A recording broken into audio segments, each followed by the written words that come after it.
في عباس هاي الفترة يعني انتظروا قريبا يعلن شيء. والله كذبان ما ادري. ليش تحلف؟ لا كذاب.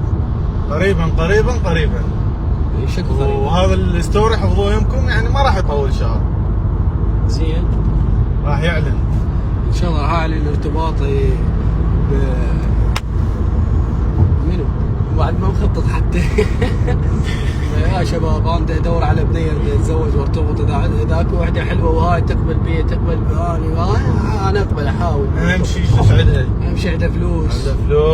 ايه يعني هو ما عباس لو خيروك بين الجمال والمال شو تختار؟ المال اكيد.